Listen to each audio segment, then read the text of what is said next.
ನನ್ನ ಪಾತ್ರದ ಬಗ್ಗೆ ನಾನು ಜಾಸ್ತಿ ಹೇಳ್ಕೊಳ್ಳೋ ಹಾಗಿಲ್ಲ. So it's a beautiful movie, crime thriller based ಆಗಿರುವಂಥ ಮೂವಿ. ಸಾಗರ್ ಜೊತೆ ಮತ್ತೆ entire team has been a beautiful support. ನನ್ನ ಕ್ಯಾರೆಕ್ಟರ್ ಬಗ್ಗೆ ಜಾಸ್ತಿ ಹೇಳ್ಕೊಳ್ಳೋ ಅಂಥದ್ದಿಲ್ಲ, ರಿವೀಲ್ ಮಾಡುವಂಥ ನಾನ್ ರಿವೀಲಿಂಗ್ ಕ್ಯಾರೆಕ್ಟರ್ ಅಂತ ಹೇಳ್ಬಹುದು.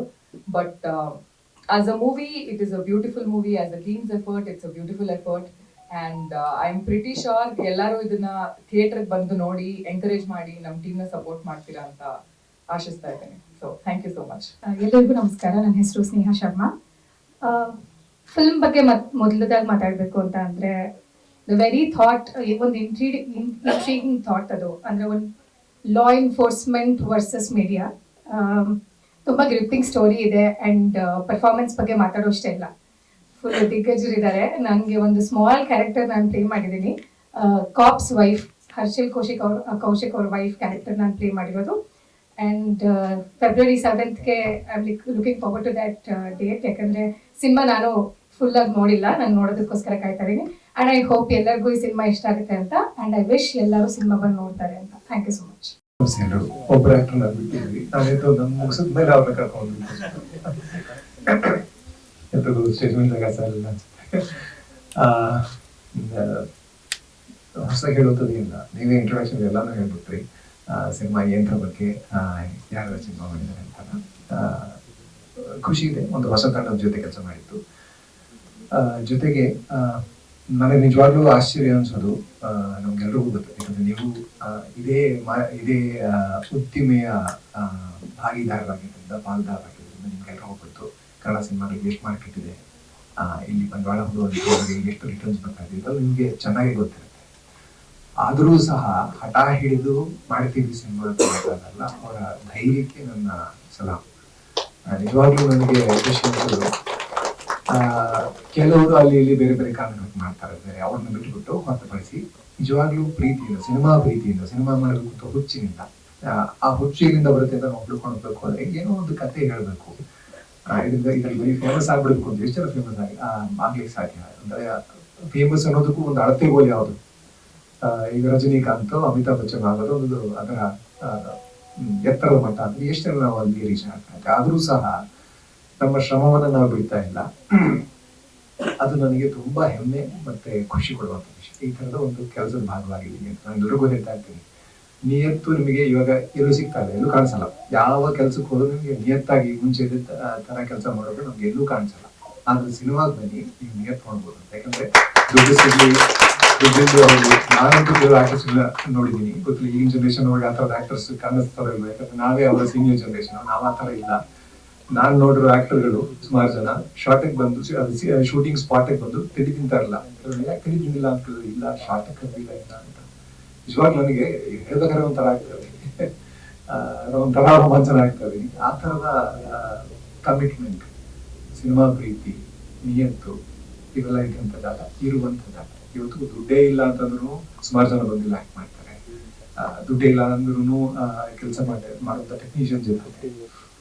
ಜೊತೆಗೆ ದುಡ್ಡು ವಾಪಸ್ ಬರಲ್ಲ ಅಂತ ಗೊತ್ತಿದ್ರು ಬಂಡವಾಳ ಹಾಕುವಂತ ಇವರೆಲ್ಲ ಯಾಕೆ ಮುಖ್ಯ ಆಗುತ್ತೆ ಅಂತಂದ್ರೆ, cinema as a part of culture, ನಮ್ಮ ಸಂಸ್ಕೃತಿಯ, ನಮ್ಮ ಅಸ್ತಿತ್ವದ ಒಂದು ಡಾಕ್ಯುಮೆಂಟ್ ಆಗಿ ಉಳ್ಕೊಳುತ್ತೆ. ಇವತ್ತಿನ ಜಗತ್ತಿನ, ಇವತ್ತಿನ ಸಮಾಜದ ಡಾಕ್ಯುಮೆಂಟ್ ಆಗಿ ಉಳ್ಕೊಳ್ಳುತ್ತೆ. ಅದು ಯಾವತ್ತೋ ಒಂದು ದಿವಸ ಮುಂದಿನ ಪೀಳಿಗೆಗೆ ಒಂದು ಸ್ಫೂರ್ತಿ ಆಗ್ಬೋದು, ಅಥವಾ ಕಣ್ ತೆರೆಸುವಂತ ಒಂದು ಎಲಿಮೆಂಟ್ ಆಗ್ಬೋದು, ಏನ್ ಬೇಕಾಗ್ಬೋದು. ಜೊತೆಗೆ ಇವತ್ತು ಪ್ರಶ್ನೆ ಕೇಳೋದಕ್ಕೆ ನಾವು ಉಳಿದಿರೋ ಕೆಲವೇ ಮಾಧ್ಯಮಗಳಲ್ಲಿ ಸಿನಿಮಾ ಕೂಡ ಉಂಟು. ಎಲ್ಲ ಕಡೆನೂ ಇವತ್ತಿನ ಅಂದ್ರೆ ಜಗತ್ತಿನಾದ್ಯಂತ ಎಲ್ಲ ಕಡೆ ಬಂಡವಾಳಶಾಹಿಗಳು, ಅದು ಕ್ರೂನಿ ಕ್ಯಾಪಿಟಲಿಸ್ಟ್ ಅಂತ ಹೇಳ್ತಾರೆ. ಎಲ್ಲೋ ಒಬ್ಬರ ಕೈಯಲ್ಲಿ ಹಣ ಇದೆ, ಅದರಿಂದ ಎಲ್ಲವನ್ನೂ ನಿಯಂತ್ರಿಸಲಿಕ್ಕೆ ಶುರು ಮಾಡಿದೆ. ಇಂದ ಹಿಡಿದು ಇಲ್ಲಿವರೆಗೂ ಕೆಳಗಿನ ಸ್ತರದವರೆಗೂ ಈ ತರದ ಪರಿಸ್ಥಿತಿಯಲ್ಲಿ ಸಿನಿಮಾ ಜನರ ಮಾಧ್ಯಮವಾಗಿ, ಸಂಸ್ಕೃತಿ ಅಂತ ಹೇಳ್ತಾ ಇದ್ರು, ಮುಖ್ಯವಾಗಿ ಇದು ಜನರ ಮಾಧ್ಯಮ. ಜನರ ಸಮಸ್ಯೆಗಳನ್ನ ಎತ್ಕೊಂಡು, ಜನರ ಪ್ರಶ್ನೆಗಳನ್ನ ಎತ್ಕೊಂಡು, ಜನರ ಮುಂದೆ ಇಟ್ಟು ಅದರಲ್ಲಿ, ಯಾಕಂದ್ರೆ ಪ್ರಭುತ್ವಗಳು ಎಷ್ಟು ಉಳ್ಕೊಂಡಿದೆಯೋ ಅಲ್ಲಿ ಅಟ್ಲೀಸ್ಟ್ ಅಲ್ಲಿ ಪ್ರಶ್ನೆ ಕೇಳುವಂತ ಅಭ್ಯಾಸವನ್ನು ಉಳಿಸ್ಕೊಳ್ಳೋದಕ್ಕೆ, ಯೋಚಿಸುವಂತ ಅಭ್ಯಾಸವನ್ನು ಉಳಿಸ್ಕೊಳ್ಳೋದಕ್ಕೆ ತುಂಬಾ ಮುಖ್ಯ ಆಗುತ್ತೆ. ನೀವೆಲ್ಲರೂ ಮಾಧ್ಯಮ ಮಿತ್ರರು ಎಲ್ಲರೂ ಸೇರಿಸಿ ನೀವೆಲ್ಲರೂ ಈ ಸಿನಿಮಾ ಉದ್ಯಮದ ಒಂದು ಭಾಗ. ಯಾಕಂದ್ರೆ ನೀವು ತಗೊಂಡೋ ಸಿನಿಮಾ ಸೇರಿಸಿಲ್ಲ ಜನಗಳಿಗೆ ಅಂದ್ರೆ ಆ ಜನಗಳಿಗೆ ತಲುಪೋದಿಲ್ಲ. ಹಾಗಾಗಿ ಈ ತರದ ಒಂದು ಅಟೆಂಪ್ಟ್, ಒಂದು ಪುಟ್ಟ ಅಟೆಂಪ್ಟ್, ನಾನು ಏನ್ ಕತೆ ಹೇಳ್ತಾ ಇದ್ದೀವಿ ಅದೆಲ್ಲ ಒಂದು ಬಿಟ್ಟು ನಾನು ಹೇಳ್ತಾ ಇದ್ದೀನಿ. ಅದರಲ್ಲಿ ಸಮಾಜದ ಸಮಸ್ಯೆಗಳನ್ನ ಎಲ್ಲೋ ಒಂದಷ್ಟು ಮಟ್ಟಿಗೆ, ಯಾಕಂದ್ರೆ ಜನಗಳಿಗೆ ರಿಲೇಟ್ ಆಗಬೇಕು ಅಂದ್ರೆ ಸಮಾಜದ ಯಾವುದೋ ಒಂದು ಅಂಶನ ಸಿನಿಮಾ ಒಳಗೆ ತಗೊಂಡ್ಬಂದು ಅದರ ಕಥೆ ಮಾಡಿ ಪಾತ್ರಗಳ ಮೂಲಕ, ಸನ್ನಿವೇಶಗಳ ಮೂಲಕ, ಎಲ್ಲದರ ಮೂಲಕ ಹೇಳ್ತಾ ಇರ್ತಾರೆ ಸಿನಿಮಾ ಮೇಕರ್ಸ್. ಸೊ ಈ ತರದ ಒಂದು ಮಾಧ್ಯಮವನ್ನ ಜೀವಂತವಾಗಿರೋದಕ್ಕೆ ಎಲ್ಲರೂ ಶ್ರಮಿಸ್ತಾ ಇದ್ದೀರಾ. ಆದ್ರೆ ಭಾಳವಾಗಿ ನಾನು ಹೇಳ್ತೀನಿ, ನಾನು ತುಂಬಾ ಹೆಮ್ಮೆ. ಈ ಥರದ ಒಂದು ಪುಟ್ಟ ಪ್ರಯತ್ನಕ್ಕೂ ನಾವು ಎಲ್ಲರೂ ಜೊತೆಯಾಗಿ ನಿಂತ್ಕೊಳ್ಬೇಕು, ನೀವು, ನಾನು, ಇಲ್ಲಿರೋನು ಎಲ್ಲರೂ. ಆವಾಗ ಸಿನಿಮಾ ಉಳ್ಕೊಳತ್ತೆ. ಸಿನಿಮಾ ಉಳ್ಕೊಂಡಾಗ ಜನರ ಧ್ವನಿ ಉಳ್ಕೊಳತ್ತೆ, ಸೊ ಜನರ ಅಭಿವ್ಯಕ್ತಿ ಉಳ್ಕೊಳತ್ತೆ, ಪ್ರಜಾಪ್ರಭುತ್ವ ಉಳ್ಕೊಳತ್ತೆ. ಹಾಗಾಗಿ ಈ ಥರ ಸಿನಿಮಾ ಮಾಡೋರಿಗೆ ಎಲ್ರಿಗೂ ನನ್ನ ಅನಂತ ಧನ್ಯವಾದ. Thank you. ಇದೆ ಸರ್, ಅವ್ರ ಅದ್ರ ಬಗ್ಗೆ ಹೇಳ್ತಾರೆ. ರೈಟರ್ ಡೈರೆಕ್ಟರ್ ಇಂಟ್ರೆಸ್ಟಿಂಗ್ ಆಗಿದೆ. ಇಲ್ಲಿ ಯಾರನ್ನೋ ಒಬ್ಬರನ್ನ ಕೀಳಾಗಿ ತೋರಿಸ್ಬೇಕು, ಯಾರನ್ನೋ ಮೇಲಾಗಿ ತೋರಿಸ್ಬೇಕು ಅನ್ನೋದಿಲ್ಲ. ಒಂದು ವಾದ ಇಬ್ಬರ ಮಧ್ಯ ಬರುತ್ತೆ. ಯಾಕಂದ್ರೆ ಒಂದು ಕೊಲೆ ಇದೆ, ಅವನಿಗೆ ಒಬ್ಬ ಸಬ್ ಇನ್ಸ್ಪೆಕ್ಟರ್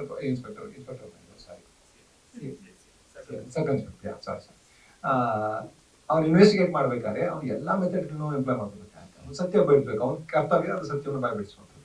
ಎದುರುಗಡೆ ಕೂತಿರೋನು ಅವನು ಅದೇ ಅವನೇ ಟ್ರೈಲರ್ ನಲ್ಲಿ ಅಥವಾ ಡೈಲಾಗ್ ಟೀಸರ್ ನಲ್ಲಿ ಹೇಳೋ ಪ್ರಕಾರ ಅವನು ಎಲ್ಲ ಇವರೇ ಹೇಳ್ತಾರೆ, ಇನ್ಸ್ಪೆಕ್ಟರ್ ಇರ್ತಾರೆ, ಇವನು ವಿಟ್ನೆಸ್, ಇವನು ಕ್ರಿಮಿನಲ್, ಇವನು ಇದ ಅಂತ ಗೊತ್ತಿಲ್ಲ. ಸೊ ಅವನು ಒಬ್ಬ ಅನಾಮಧೇಯ.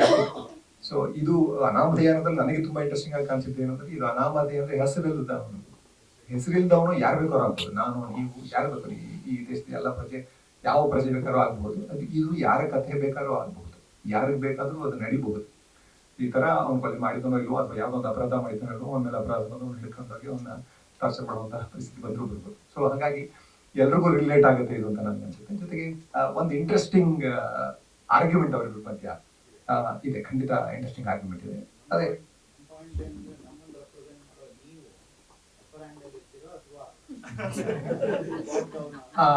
ಅವ್ರ ಬರವಣಿಗೆ ಹೆಂಗಿರುತ್ತೋ ಹಂಗಿರುತ್ತೆ. ಬಟ್ ಖಂಡಿತ ನನ್ನ ಎಕ್ಸ್ಪೀರಿಯನ್ಸ್ ಬಂದು ಬಿಟ್ಕೊಟ್ಟಿಲ್ಲ.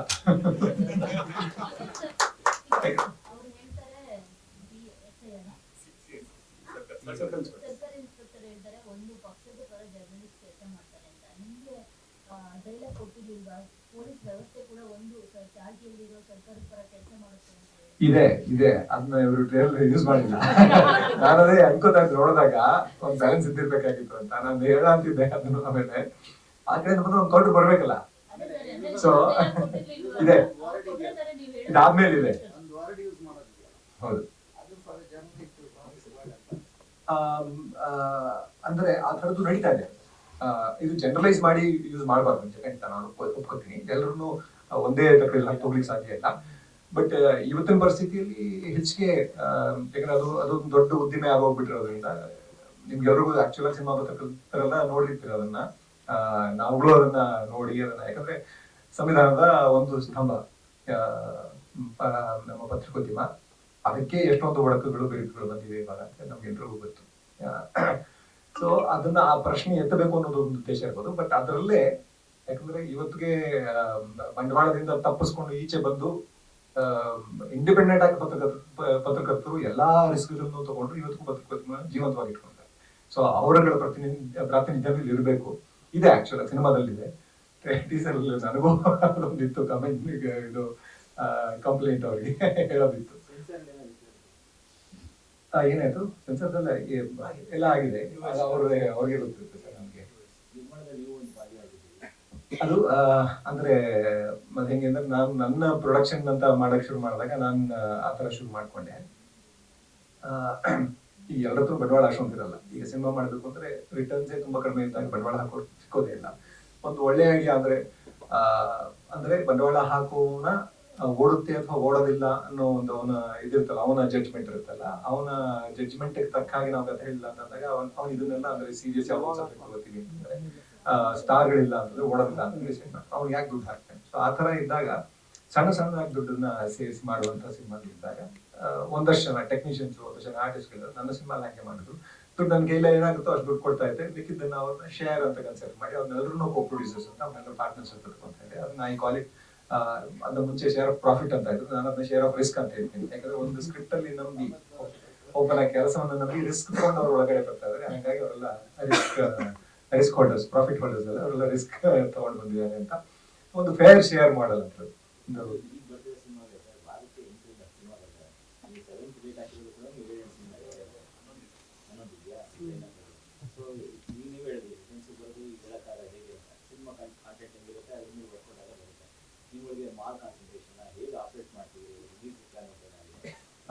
ಈಗಿನ ಪರಿಸ್ಥಿತಿ ನನಗೆ ಗೊತ್ತಿಲ್ಲ ಅವ್ರೇನ್ ಪ್ಲಾನ್ ಮಾಡಿದ್ರೆ ಎಕ್ಸಾಕ್ಟ್ ಆಗಿ ಅಂತ.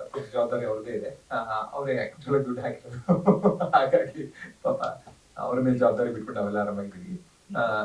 ನನಗನ್ಸುತ್ತೆ ಎಲ್ಲಾ ತರದ ಆಪ್ಷನ್ಸ್ ನಾವು ಓಪನ್ ಆಗಿ ಇಟ್ಕೊಂಡು ಎಲ್ಲ ತರದ್ದು ಟ್ರೈ ಮಾಡ್ತೇವೆ. ಈ ತರದ ಅಟೆಂಪ್ಟ್ಗಳು ಒಂದೇ ಕಡೆ ಗೆಲ್ಲೋದು ಅಥವಾ ಒಂದು ಕಡೆ ದುಡ್ಡು ಮಾಡೋದು ಸಾಧ್ಯನೇ ಇಲ್ಲ. ಈಗ ನಾನಂತೂ ಕೆಲವು ಇಂಡಸ್ಟ್ರಿ ಎಕ್ಸ್ಪರ್ಟ್ಸ್ ಕೇಳಿದ್ದು ತುಂಬಾ ಪುಟ್ಟ ಬಜೆಟ್ ಅಲ್ಲಿ ಮಾಡಿದ್ರು. ಅವ್ರು ಹೇಳ್ತಾರೆ ನೀವು ಕಾಸ್ಟ್ ಆಫ್ ಪ್ರೊಡಕ್ಷನ್ ನೀವು ರಿಕವರ್ ಮಾಡಕ್ ಆಗಲ್ಲ ಅಂತ ಕ್ಲಿಯರ್ ಆಗಿ ಹೇಳ್ಬಿಡ್ತಾರೆ.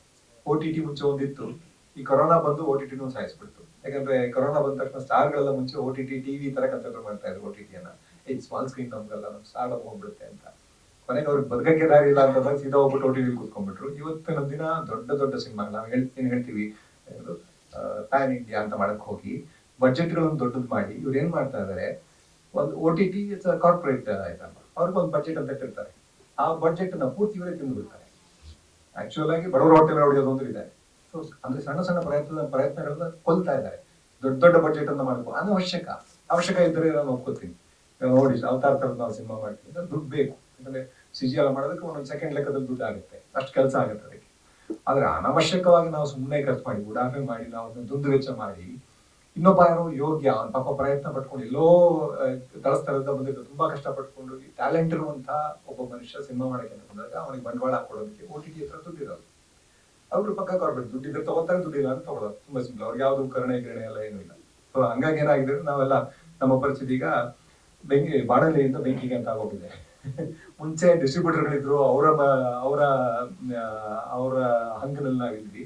ಈಗ OTTಗಳ ಹಂಗಿನಲ್ಲಿದ್ವಿ. OTTಗಳು ಹೆಂಗೆ ಅಂದ್ರೆ ಮಾರ್ಕೆಟ್ ಹೆಂಗಿದೆಯೋ ಹಂಗಿದೆ ಅಷ್ಟೇ. ಸೊ ಈಗ ಎಲ್ಲಾ ಆಪ್ಷನ್ಸ್ ಓಪನ್ ಇಟ್ಕೊಬೇಕಾದ್ರೆ ನಾವು TV, ಸ್ಯಾಟಲೈಟ್ ಮತ್ತೆ ಓವರ್ಸೀಸು ಎಲ್ಲದರಲ್ಲೂ ಎಲ್ಲೆಲ್ಲ ಚುಚ್ಚು ಬರುತ್ತೋ ಎಲ್ಲಾನು ಸೇರಿಸಿ ಈ ತರ ಸಿನಿಮಾ ಮಾಡ್ಬೇಕಾದ್ರೆ ಈ ತರ ಸಣ್ಣ ರೈತರ ತರ ನಾವೆಲ್ಲ ಈಗ ಕೊನೆಗೆ ಯಾರು ಮೊನ್ನೆ ಪ್ರೊಡ್ಯೂಸರ್ ಇರ್ತಾರೆ, ತುಂಬಾ ಇಂಟ್ರೆಸ್ಟಿಂಗ್ ಆಗಿ ಹೇಳಿದ್ರು, ಎಲ್ಲೂ ದುಡ್ಡಿಲ್ಲ ಅಂತಂದಾಗ ನಾವ್ ಎಲ್ಲಿ ಹೋಗ್ಬೇಕು ಅಂದ್ರೆ ಜನಗಳ ಹತ್ರ ಹೋಗ್ಬೇಕು. ಪ್ರಜಾಪ್ರಭುತ್ವ ಅಲ್ಲ ನಮ್ದು, ಪ್ರಜೆನೇ ಪ್ರಭು.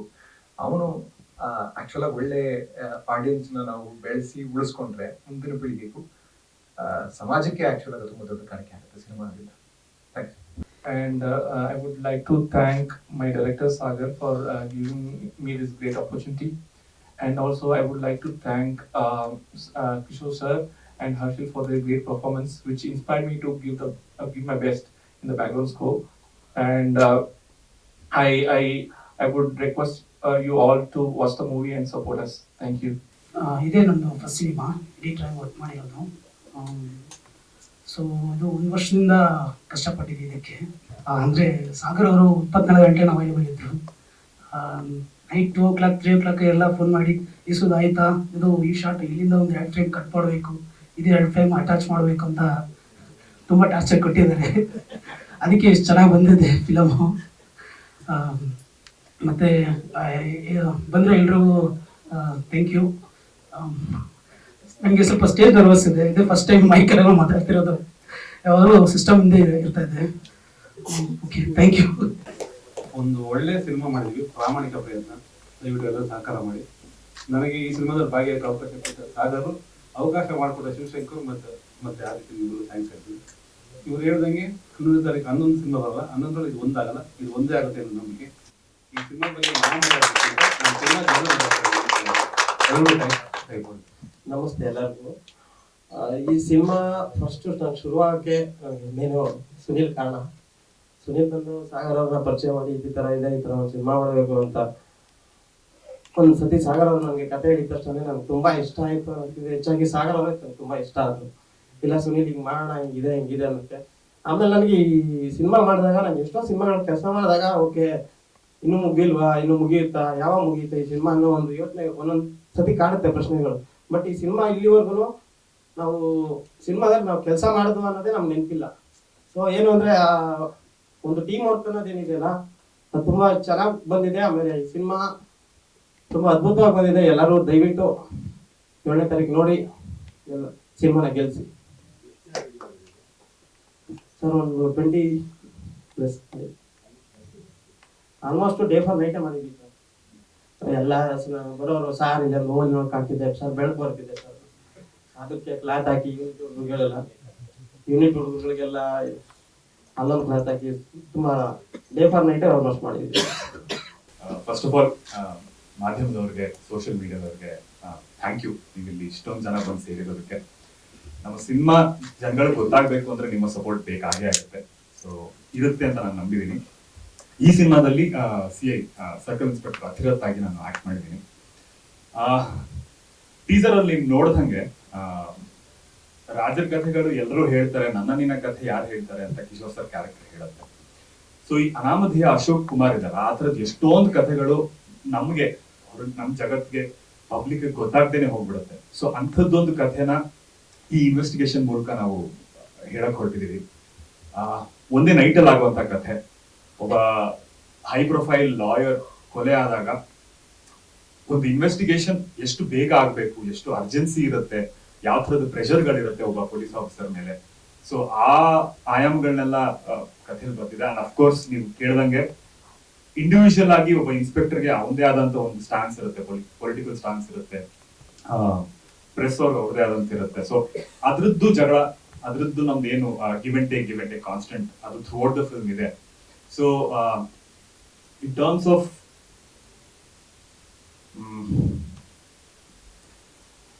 ಐಡಿಯಾಲಜೀಸ್ ಏನಿದೆ ಅದ್ರದ್ದು fight through out the film ಇರುತ್ತೆ.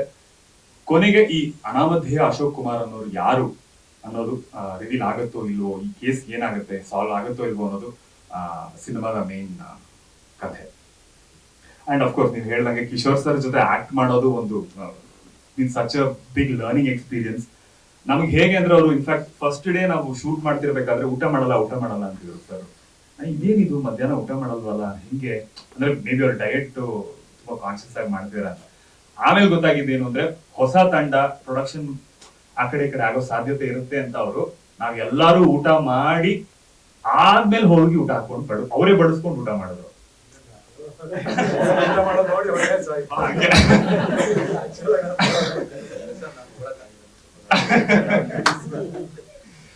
ಸೊ ಅಫ್ಕೋರ್ಸ್ ಸ್ವಲ್ಪ ನರ್ವಸ್ನೆಸ್ ಇತ್ತು ಶುರುವಾದಾಗ, ಬಿಕಾಸ್ ನಂದು ಸಿಕ್ಕಾಪಟ್ಟೆ ಮಾತುಗಳಿದೆ sir. Most of the scenes ನಾನು ಸರ್ ಆಪೋಸಿಟ್ ಅಲ್ಲೇ ಇರ್ತೀವಿ. ತುಂಬಾ ಹೆಲ್ಪ್ಫುಲ್ ಆಗಿದ್ರು. ಯಾವುದೇ ಒಂದು ಸೆಕೆಂಡ್ ಅವರು ಎಷ್ಟು ಸೈಕಲ್ ಹೊಡಿತಿದ್ದಾನಪ್ಪ ಅಂತ ಒಂದು ತೋರಿಸ್ಕೊಳ್ಳಿಲ್ಲ.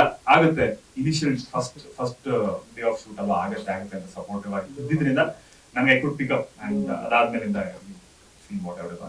ಸರ್ ಎಲ್ಲರಿಗೂ ನಮಸ್ಕಾರ. ಆಲ್ರೆಡಿ ಟ್ರೈಲರ್, ಡೈಲಾಗ್ ಟೀಸರ್ ಮತ್ತೆ ಟೀಸರ್ ಎಲ್ಲ ನೋಡಿದ್ದೀನಿ.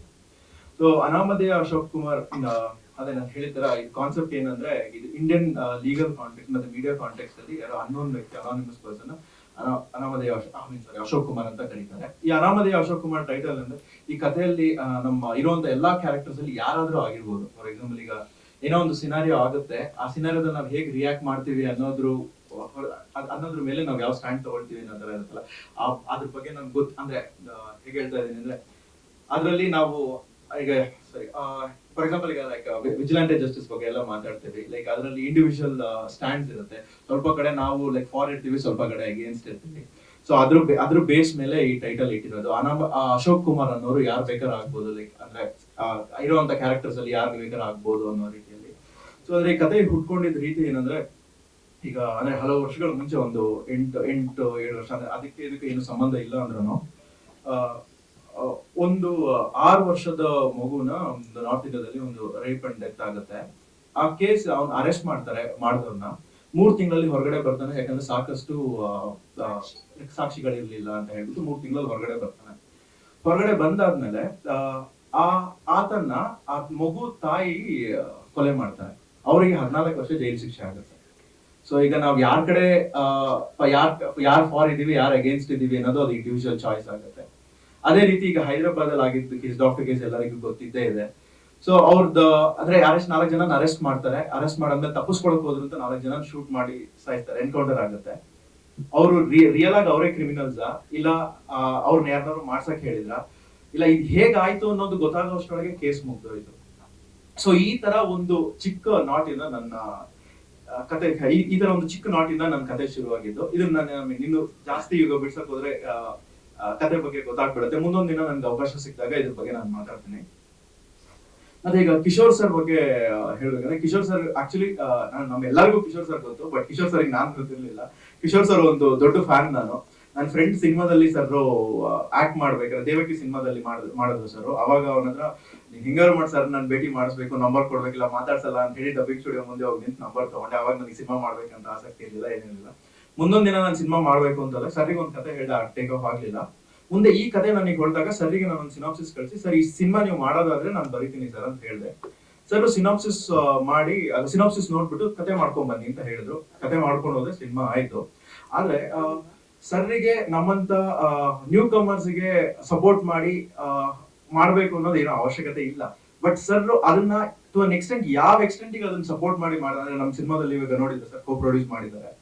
ಸೊ ಏನಂದ್ರೆ ನಾನೊಂದು ಕತೆ ತಗೊಂಡೋದಾಗ, ಯಾಕೆ ನನಗೆ ಇದಕ್ಕಿಂತ ಮುಂಚೆ ನಾನು ಎಲ್ಲೂ ವರ್ಕ್ ಮಾಡಿಲ್ಲ, ಶಾರ್ಟ್ ಫಿಲ್ಮ್ಸ್ ಮಾಡಿದ್ದೀನಿ. ಒಂದು ವರದಿ ಅಂತ ಆಗಿದೆ, ಅದು ಸೈಮಾದಲ್ಲಿ 3 ನಾಮಿನೇಷನ್ಸ್ ಇದೆ, ಅದು ನನ್ನ ಎಕ್ಸ್ಪೀರಿಯನ್ಸ್. ಅದಕ್ಕೆ ಇನ್ನು ಮುಂಚೆ ಚಿಕ್ಕದಿಂದ ಶಾರ್ಟ್ ಫಿಲ್ಮ್ ಮಾಡಿದ್ದೀನಿ.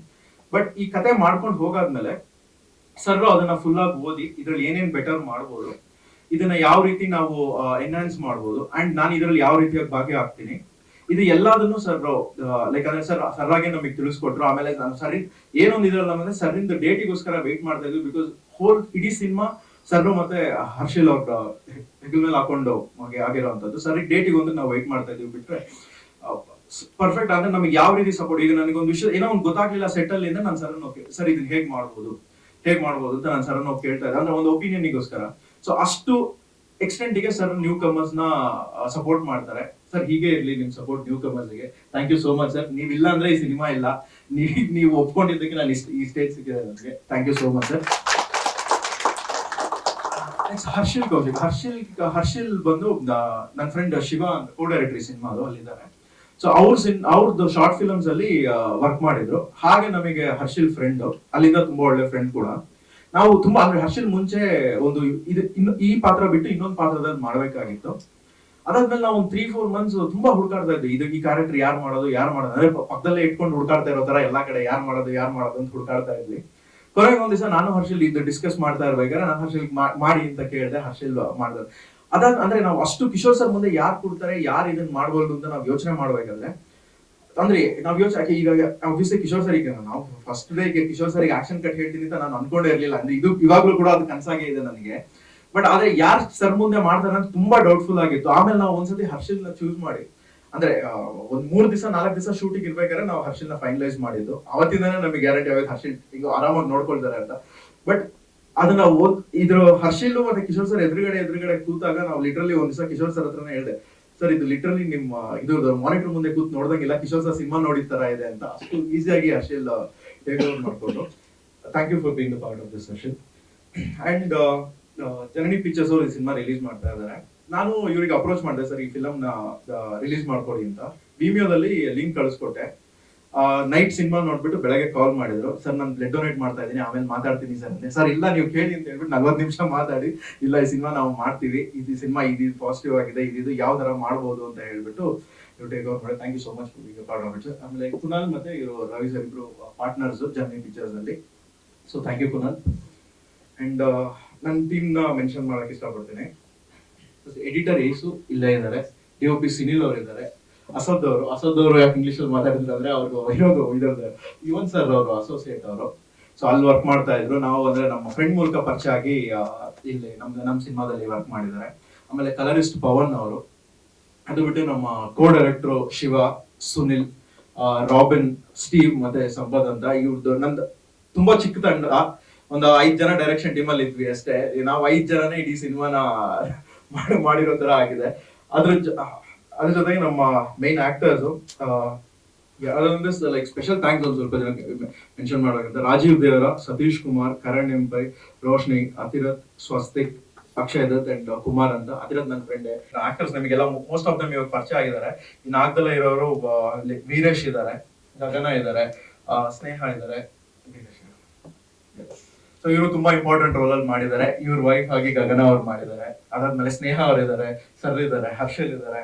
ಅದು ಬಿಟ್ಟು ಇವರು ಚೇತನ್ ಇದ್ದಾರೆ, ಚೇತನ್ ಕಾನ್ಸ್ಟೇಬಲ್ ರೋಲ್, ಸುಧೀಂದರ್ ಸರ್ ಇದ್ದಾರೆ. ಆಮೇಲೆ ನಮ್ಮ ಶೈಲೇಶ್ ಸರ್ ಇದ್ದಾರೆ, ಆಮೇಲೆ ದಾಮ್ ಕುಮಾರ್ ಸರ್ ಅವ್ರು ಮಾಡಿದ್ದಾರೆ, ಮತ್ತೆ ನಮ್ಮ ಅಣ್ಣನ ಮಗ ಪೃಥ್ವಿ ಮಾಡಿದ್ದಾರೆ ಸಿನಿಮಾದಲ್ಲಿ. ಅದೇ ಇದು ಆಕ್ಟರ್ಸ್ ಅಂಡ್ ಯಾರು ಮಿಸ್ ಔಟ್ ಮಾಡಿದ್ರೆ ದಯವಿಟ್ಟು ಬೇಜಾರು. ಸಾಗರ್ ಅವ್ರು ಮಾಡಿದ್ದಾರೆ, sorry sir. Sensor clean US ಸಿಕ್ಕಿದೆ ಒಂದ್ ಸ್ವಲ್ಪ. ಆದ್ರೆ ಯಾವ್ದು ಚರ್ಚೆಗಳನ್ನಾಗ್ಲಿ ಅಂದ್ರೆ ಈಗ ಕಾಪ್ ಮತ್ತೆ ಜರ್ನಲಿಸ್ಟ್ ಮಧ್ಯ ನಡೆದಿರುವಂತ ಇಂಟೆನ್ಸ್ ಡಿಸ್ಕಷನ್ಸ್ ಎಲ್ಲ ವ್ಯಾಲಿಡ್ ಆಗಿದೆ ಅಂತ ಆಯ್ತು. ಬಟ್ ಸ್ವಲ್ಪ ಬ್ಯಾಡ್ ವರ್ಡ್ಸ್ ಮಾತ್ರ ಮ್ಯೂಟ್ ಮಾಡಕ್ ಹೇಳಿದ್ರು, ಬಿಟ್ರೆ ಬೇರೆ ಏನೇನು ಪ್ರಾಬ್ಲಮ್.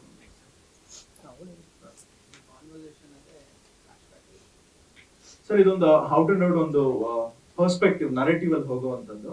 ಅದೇ ಅವ್ರು ಹೇಳ್ದಂಗೆ ಒಬ್ಬ ಜರ್ನಲಿಸ್ಟ್ ಇಲ್ಲ ಸರ್, ಅಂದ್ರೆ ಅವ್ರ ಕಾನ್ವರ್ಸೇಷನ್ ಅಲ್ಲಿ ಬಿಗಿನ್ ಆಗೋದು, ಅದ್ರ ಮಧ್ಯ ಒಂದು ಅದೇ ಬೆಳಗ್ಗೆ 6 ಗಂಟೆ ಸಂಜೆ 6 ಗಂಟೆಯಿಂದ ಹೋಗೋಷ್ಟ್ರಲ್ಲಿ ಆ ಕಾನ್ವರ್ಸೇಷನ್ ಹೇಗೆ ಕ್ರೈಮ್ ಆಗಿರ್ಬೋದು, ಮುಂದೆ ಏನೇನ್ ಆಗುತ್ತೆ ಇನ್ಸಿಡೆಂಟ್ಸ್ ಅನ್ನೋದು. ಇಲ್ಲ ಸರ್, ಇವ್ರದ್ದು ಆಕ್ಚುಲಿ ನಮ್ಮ ಇವರು DV ಗುರುಪ್ರಸಾದ್ ಅವರು ರಿಟೈರ್ಡ್ IPS ಆಫೀಸರ್ ಇದಾರಲ್ಲ ಸರ್, ಅವ್ರದ್ದು ಒಂದು ಶಾಡೋಸ್ ಆಫ್ ಡೆತ್ ಅಂತ ಒಂದು ಬುಕ್ ಓದಿದ್ರೆ ಅದರಲ್ಲಿ ಒಂದು ಇದು ಮರಣೋಪಾಯ ಶಿಕ್ಷೆ ವಿಧಿಸಿರುವಂತವ್ರದ್ದು ಒಂದು 11 ಜನ ಕಥೆಗಳು ಬರೆದಿದ್ದಾರೆ. ಆ ಕಥೆಗಳು ಓದಿದಾಗ ಅದರಲ್ಲಿ ಅಂದ್ರೆ ಆ ಕಥೆಗಳು ಓದಾಗ ಇಂಟ್ರೆಸ್ಟಿಂಗ್ ಅನ್ಸಿತ್ತು. ಅದಾದ್ಮೇಲೆ ಅವ್ರ ವರ್ಕ್ ನ ಫಾಲೋ ಮಾಡ್ಬೇಕಾದ್ರೆ ಗೊತ್ತಾಯ್ತು. ಅವರು ಇನ್ನೊಂದ್ ಸ್ವಲ್ಪ ಜನ ಇಂಟರ್ವ್ಯೂ ಮಾಡಿದ್ರು. ಅದರಲ್ಲಿ ಎಷ್ಟೊಂದ್ ಜನ because of the situations criminal ಆಗಿರೋಂಥವ್ರು, ಅವ್ರ ಫ್ಯಾಮಿಲಿ ಏನೋ ಒಂದು ಅಫೆಕ್ಟ್ ಆಗಿ, ಇಲ್ಲ ಅವ್ರು ಬೇಕಾದವ್ರಿಗೆ ಏನೋ ಒಂದು ಅಫೆಕ್ಟ್ ಆಗಿರೋಂಥವ್ರು, ಆ ಒಂದು ಪಾಯಿಂಟ್ ತಗೊಂಡು ವರ್ಕ್ ಮಾಡಿದ್ದಾರೆ ಸರ್. ಅದ್ರ ಸುತ್ತ ಈ ಕತೆ ಕಟ್ಟಿದೀವಿ. ಮೋರ್ ಆಫ್ ಪೊಲೀಸ್ ಒಂದು ಸಿನಿಮಾ ವಿಮೇಲ್ ಕಳ್ಸಿದ್ರು, ನೋಡಕ್ ಹೇಳಿದ್ರು. ಅಂಡ್ ನಾವು ಬ್ಲಿಂಕ್ ಸಿನಿಮಾ ಮಾಡಿದ್ವಿ, ಬ್ಲಿಂಕ್ ಸಿನಿಮಾ ಪ್ರೊಡ್ಯೂಸ್ ಮಾಡಿದ್ದೆ. ಅಂಡ್ ಅದ್ರದ್ದು ಡಿಸ್ಟ್ರಿಬ್ಯೂಷನ್ ನಾವೇ ಮಾಡಿದ್ವಿ. ಸೊ ನಾವು ರಿಲೀಸ್ ಮಾಡಿದಾಗ ಬರೀ 8 ಥಿಯೇಟರ್ ಸಿಕ್ಕಿತ್ತು ನಮ್ಗೆ. 8 ಥಿಯೇಟರ್ ನಾವು ಟೇಕಪ್ ಟು ಟಿಲ್ ಅದು 96 ಸ್ಕ್ರೀನ್ ತನ ರಿಲೀಸ್ ಆಯ್ತು. ಅಂದ್ರೆ ಎವ್ರಿ ವೀಕ್ ಇನ್ಕ್ರೀಸ್ ಆಗ್ಕೊಂತ ಇತ್ತು because of the content. Blink ಆದ್ಮೇಲೆ ನಮ್ಗೆ ಆಗಿರೋ ಏನ್ ಪ್ರಾಬ್ಲಮ್ಗಳೇನಿತ್ತಲ್ಲ ಡಿಸ್ಟ್ರಿಬ್ಯೂಷನ್ ಅಲ್ಲಿ ನಮ್ಗೆ ಸಮಸ್ಯೆ ಆಗಿತ್ತು. ನಮ್ಗೆ ಅಂದ್ರೆ ರೈಟ್ ನನಗೆ ರಿಲೀಸ್ ಮಾಡಕ್ಕೆ ಆಗಿರ್ಲಿಲ್ಲ, ಸಿನಿಮಾ ಸಿಕ್ಕಿರ್ಲಿಲ್ಲ. ಅದಾದ್ಮೇಲೆ BTS ಅಂತ ಒಂದು ಸಿನಿಮಾ ರಿಲೀಸ್ ಮಾಡಿದ್ವಿ ನಮ್ಮ ಅಂಡ್ರಲ್ಲೇ. ಅದು 25 ಡೇಸ್ ಥಿಯೇಟರ್ ಅಲ್ಲಿ ಲಿಮಿಟೆಡ್ ಸ್ಕ್ರೀನ್ ಅಲ್ಲೇ ರನ್ ಆಯ್ತು. Team were happy. ಅದಾದ್ಮೇಲೆ ನಾಡಿ 31ನೇ ತಾರೀಕು ನೋಡಿದವರು ಏನಂತಾರೆ ಅಂತ Naveen Shankar sir cinema release ನಾವೇ ಮಾಡ್ತಾ ಇರೋದು. ಅಂಡ್ ಇದು ಈ ಸಿನಿಮಾ ರಿಲೀಸ್ ಮಾಡಕ್ ಮೇನ್ ಕಾರಣ ಏನಂದ್ರೆ this is independent production. Sagar sir ಅವರು IT ನಲ್ಲಿ ಜಾಬ್ ಮಾಡಿ ಅವರೇ ಸೇವ್ ಮಾಡಿರೋ ದುಡ್ಡು ಇಟ್ಕೊಂಡು ಆ ಸಿನಿಮಾನ ಪ್ರೊಡ್ಯೂಸ್ ಮಾಡ್ಬೇಕು ನಾವು ಮನಸ್ಥಿತಿ. ಅವ್ರಿಗೆ ಇನ್ನೂ ಸಾಕಷ್ಟು ಸ್ಕ್ರಿಪ್ಟ್ ಗಳು ಬರ್ದಿದ್ದಾರೆ.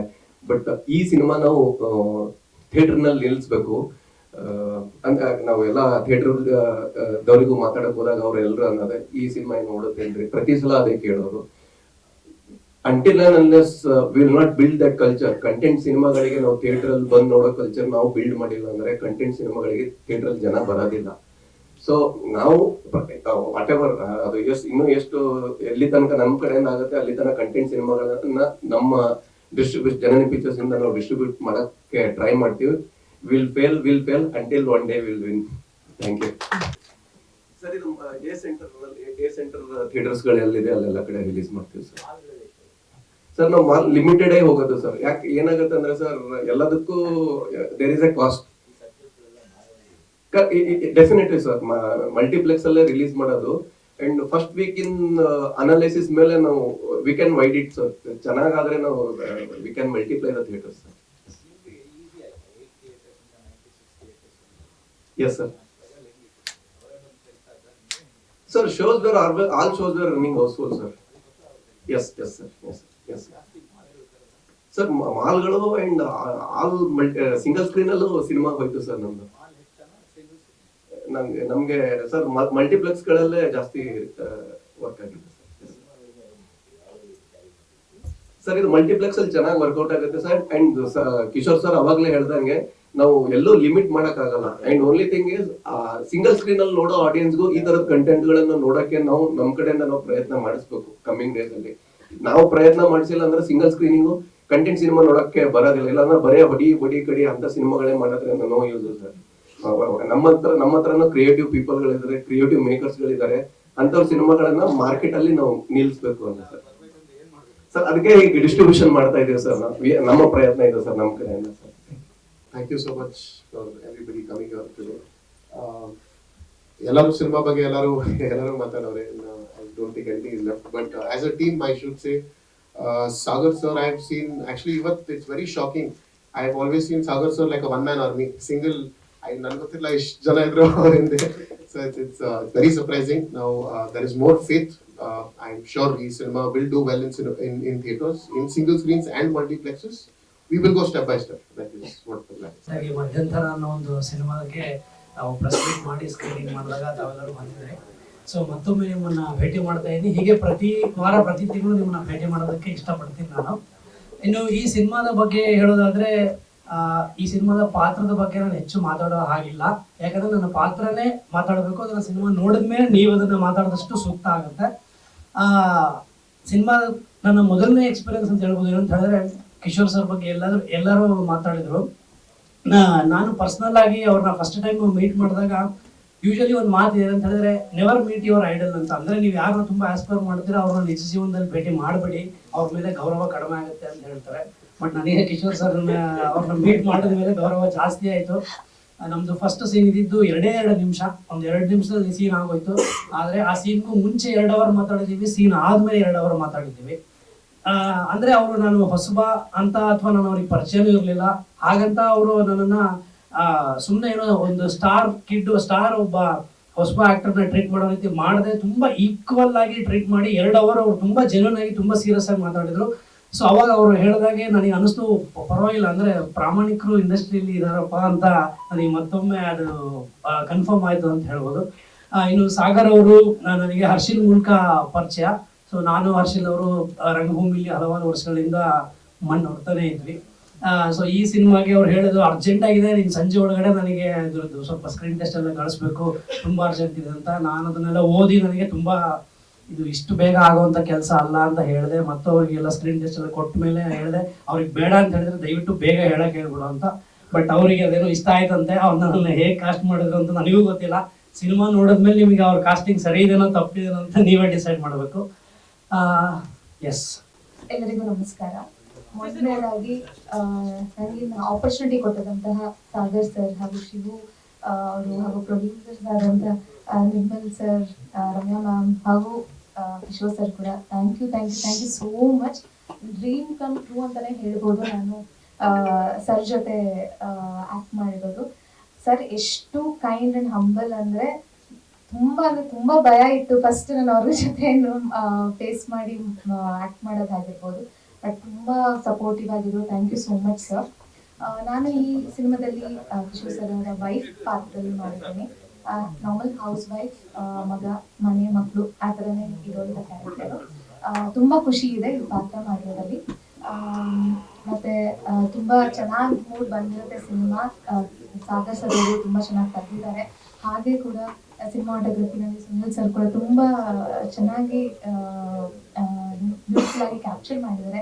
ನಿಮ್ಮೆಲ್ಲರ ಸಪೋರ್ಟ್ ತುಂಬಾ ಇಂಪಾರ್ಟೆಂಟ್. ದಯವಿಟ್ಟು ಸಪೋರ್ಟ್ ಮಾಡಿ ಅಂತ ಹೇಳಕ್ ಇಷ್ಟಪಡ್ತೇನೆ. ಫ್ರೀ ಟೈಮ್ ತಗೊಂಡು ಇಲ್ಲಿ ಬಂದಿದ್ದೀರಾ, ನಮ್ಗೆಲ್ಲರನ್ನೂ ಸಪೋರ್ಟ್ ಮಾಡ್ತಿದ್ದೀರಾ, ಹೀಗೆ ಸಪೋರ್ಟ್ ಮಾಡಿ, ಸ್ಪ್ರೆಡ್ ಮಾಡಿ ಅಂತ ಕೇಳ್ಕೊಂತೀನಿ. Thank you so much. ಎಲ್ರಿಗೂ ನಮಸ್ಕಾರ. ಮೊದಲನೇದಾಗಿ ನಮ್ಮ ಸಾಗರ್ ಸರ್ಗೆ ಧನ್ಯವಾದಗಳು, ನನಗೆ ಈ ಆಪರ್ಚುನಿಟಿ ಕೊಟ್ಟಿದ್ದಕ್ಕೆ. ನನ್ನ ಕ್ಯಾರೆಕ್ಟರ್ ಬಗ್ಗೆ ಜಾಸ್ತಿ ಹೇಳೋಕ್ಕಾಗಲ್ಲ, ರಿವೀಲ್ ಮಾಡೋಕ್ಕೂ ಆಗಲ್ಲ. ದಯವಿಟ್ಟು ಫೆಬ್ರವರಿ 7 ಎಲ್ಲರೂ ಬನ್ನಿ, ಸಪೋರ್ಟ್ ಮಾಡಿ.